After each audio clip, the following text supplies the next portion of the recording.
What's up, guys? Welcome back to El Merengue Culé. It literally feels like all Madridistas are currently living some type of high after that Champions League draw against Liverpool. Of course, a team that was, it's going to be difficult, but the route to the final seems to be motivating. So if you haven't checked our live reaction video, I highly suggest that you do. However, for now, we have a game up against Celta Vigo, a lineup that Zidane has just released. He is going with a 4-4-2, literally the formation that I have been asking for all year, with both Toni Kroos and Modric alongside Valverde and Casemiro. And then he's giving continuation to Vinicius Jr. at striker, a position in which he flourished against Atalanta, as most of you guys probably saw in that Champions League game. I'm very excited to follow his performance today. Guys, let's hope for a good game and that we come back with a smile on our faces. I'll see you guys at the end of the first half.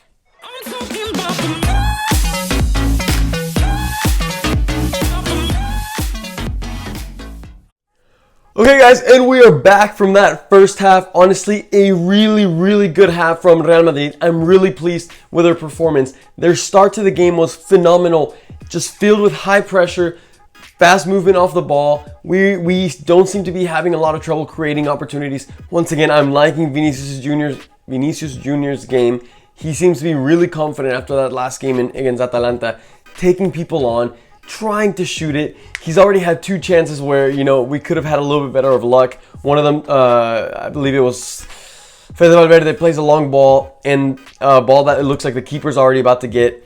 And Vinicius Jr., with his pace, his sheer pace, is able to get to the ball before him. And it looked like he could get a goal there. Did end up being a goal. And then there was another chance in which Benzema blasted that ball across the goal, and Vinicius Jr. tried to chest it in, but the ball goes over. It looked more like the ball hit his chest rather than him trying to chest the ball in, but nonetheless, it was like missed opportunities. However, we have a Benzema that is, completely on fire. Out of Real Madrid's last 6 goals, he has scored 5 of them. That Toni Kroos-Benzema connection in this game has been phenomenal, as obviously Toni Kroos has already assisted him twice for both of those goals. The first one, it shows the perfect reason for why Toni Kroos is one of the best players in the world, one of the best midfielders in the world. When he sees that there is such a block from Celta Vigo, such a block in the box, what are your two options? Either try to take a long shot or try to find a ball through defenders, a penetrating ball. Because other than that, like trying to dribble through them is not going to work. So what does he do? He takes the touch into space, and then finds a Benzema that is extremely smart of getting right in between the two center backs. Benzema turns, and there is no missing there. Benzema puts that ball away, 1-0. And then the second goal for Benzema, another great example of the high pressure that Real Madrid is applying. As you see, Luka Modric, Toni Kroos, Benzema, all of them up there pressing the center backs. And sure enough, Toni Kroos is able to get that tip off the ball from the defender that falls on Benzema, and Benzema, once again, puts it away. But this whole half was a little bit tainted by that lack of concentration in that one free kick. It really frustrated me because we definitely could have easily, the game was already under control. The game was, Real Madrid was bringing the intensity of the game down, putting Celta Vigo to sleep. Celta Vigo looked out of ideas, and then out of nowhere in a free kick, Santi Mina is able to find a header and get it past Courtois. So now the score is 2-1. In a game that, like I said, we were under control, but now the score is a lot closer than, in my opinion, it should be. Even after that goal, Celta Vigo started to find a little more rhythm, a little more opportunities. They could have even scored the second goal to tie it up. So, that second goal is going to make the second half really interesting. Let's just hope for the best. But before signing off for this half, I did want to thank everyone for reaching 5,000 subscribers. We have finally done it. And now the road to 10,000 begins. Hashtag road to 10K. I'm very excited. Guys, if you're new to the account, I want to just remind y'all real quick to hit that subscribe button. But with that being said, I'll see you guys at the end of the second half and the end of the game, of course.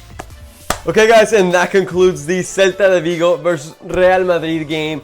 One that was definitely nail-biting for the majority of the half until the last play of the game. But literally from the start of the half all the way to minute 85, especially those first 15 minutes of that second half, it was a Real Madrid that was not really in control of the game.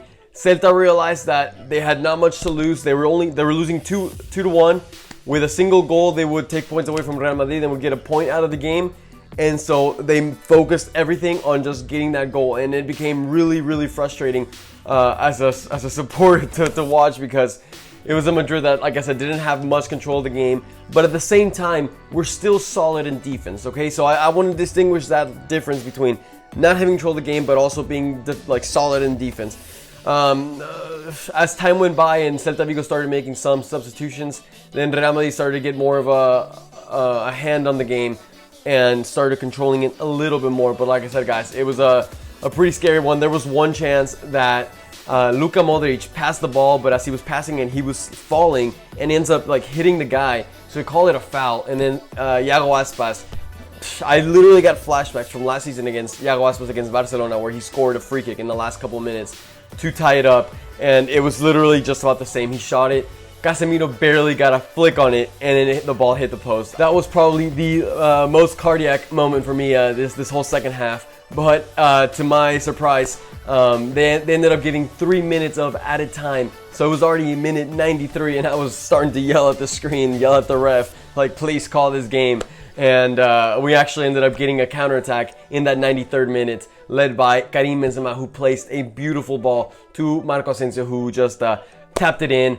Once again, Marco Asensio contributing to his theme of scoring when we don't really need it anymore. But nonetheless, I will take that. I will take that goal. Moving on to, I guess, let's transition to Karim Benzema, and just what a phenomenal player he is. El Gato, Karim Benzema, with another wonderful performance, this time getting 2 goals and 1 assist, who is actually now almost catching up to Luis Suarez in that Pichichi race. Obviously, Lionel Messi is far ahead with 21 goals, but Karim Benzema reaching 17 goals this season compared to the 18 of Luis Suarez. So I definitely want to see him pass up Luis Suarez at some point.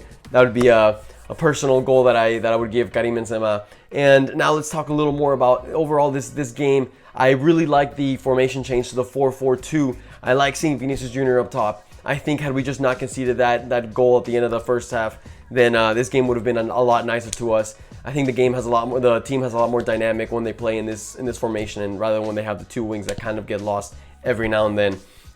However, so what now? Obviously, we have these temporary 3 points that we're still waiting upon Barcelona and Atletico Madrid to play their games, but this puts a lot of pressure on them. An Atletico Madrid team that's going to be playing Alaves, who has already beat Real Madrid this season, has tied Barcelona this season. So this being La Liga, you really never know. However, if I had to predict, I would say that Atletico Madrid is going to get the 3 points out of this game. However, with Barcelona, they have a Real Sociedad, and that looks like a lot more dangerous of a game for Barcelona.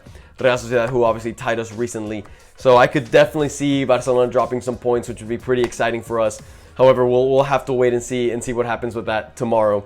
As for Real Madrid, we are now going into the international break, so a lot of the European players will be playing games with their national team. However, South American players will stay. I don't think they're having any games, so that could be a good time to get some rest on these players and get them ready for basically the end of the season. Finish out the season strong. Hopefully, the European players come back with no injuries, and because when we come back, it's time to go. We have let's say a warm-up game against Eibar, and then after that, it's Liverpool, Barcelona, and then Liverpool again. The season doesn't stop. This is some exciting times, guys. So like I said, if you're new to the account, this is the time to hit that subscribe button. We are on the road to 10K subscribers, so I'm just super excited for all of you guys. I'm super excited for the account.